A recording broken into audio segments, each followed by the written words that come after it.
of close to around 335 crores on the EBITDA. We'll be getting a couple of reactions, I believe, as well. So we'll be dialing in our analysts at this point of time. But prima facie, top line appears it's fairly in line with what the street is estimating. I think the other income has come in at around 20 crores.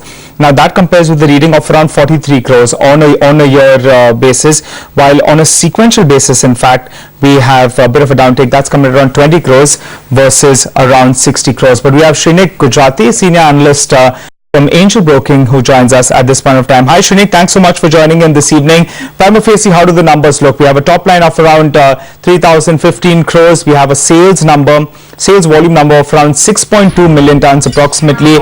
What's your take? Is that more or less in line with what you were estimating? Actually, on a volume front, it has come just below our estimate. We were expecting a volume decline of around 1%. As against it, the volume has declined by around 2.5%. Right. On a top line front, also, actually, it's a bit on the lower side only, because we were expecting a sales number to be around 3,080 crores. As against it is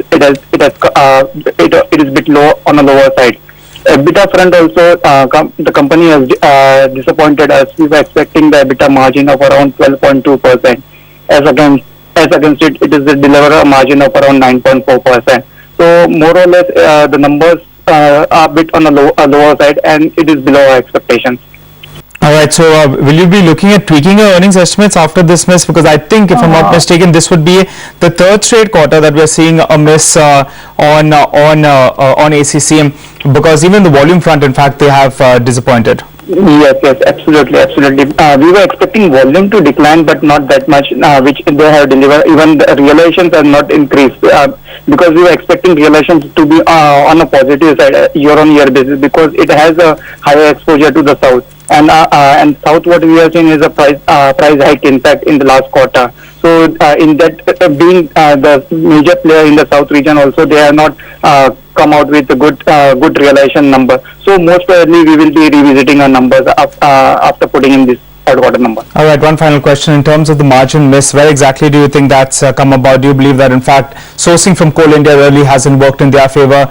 They source most of their coal from Coal India, so they're not benefiting in terms of the falling international prices. Freight costs as well have been hitting them. Where exactly do you think is that big miss? Because these margins as well appear fairly disappointing. Margins decline maybe because of raw material, higher raw material prices as compared to the peers, but realizations also have not gone as per our estimate. So that's the main reason the realization and the margin numbers are below our estimate, because we were expecting a realization growth of around 2%. As against it has delivered realization degrowth of around 1.5%. So that has disappointed on the margin front. All right, thanks so much, Shrenik, for joining in this afternoon. I think we'll have to just sum things up. ACC on the top line, it did meet more or less what the street is estimating. The margin disappointment really is something that the street would have to deal with. Another operational miss. I don't think the street is going to take this too kindly. But let's cut across to CNBC Network. The US markets have just opened up. Simply because they're saying, okay, let's go, let's get to it, let's negotiate.